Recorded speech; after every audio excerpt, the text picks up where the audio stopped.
از مخالفان سرسخت حکومت چچنستان به خصوص رهبر آن رمضان قادروف، تومسو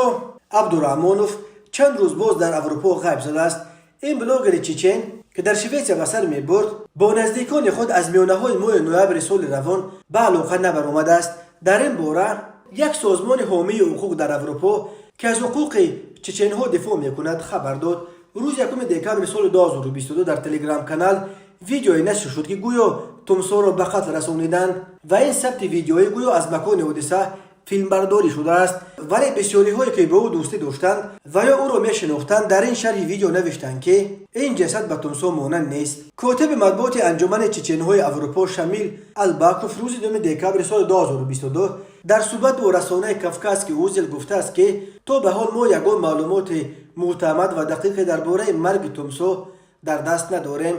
چه خیلی که در کانال این بلاگر در یوتیوب دیده می شود، او آخرین مرتبه 7 نوامبر سال 2022 مواد نشر کرده در آن از آغاز فعالیت حزب سیاسی نو با نام آواز چچن‌ها خبر داده است و با همین تا این دم با گذشت نزدیک به 1 ماه چیز دیگری در این شبکه نشر نکرده است. معمولا او هفته 1 مرتبه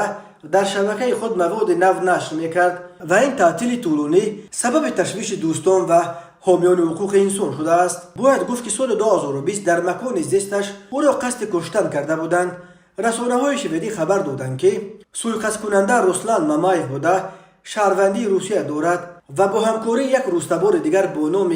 الویرا شپییوا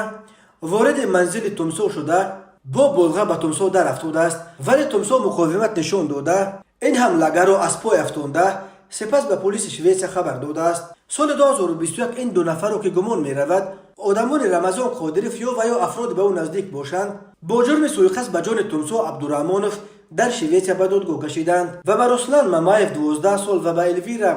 شپییوا 8 سال حکم زندان دادند. با روایت دادگاه شوئد حمله‌گرها را نفری در گروزن پایتخت چچنستان گرفتار کرده است و در عوض جان تومسو عبدالرحمانوف یعنی کشتن او 60,000 یورو جایزه وعده داده است. بعدا خود تومسو خبر داد که این فرمایشگر محمد داوودوف رئیس سخنگوی پارلمان چچنستان بود و این قصد حمله به طور رمزی در روز تولد او انجام داده شده است.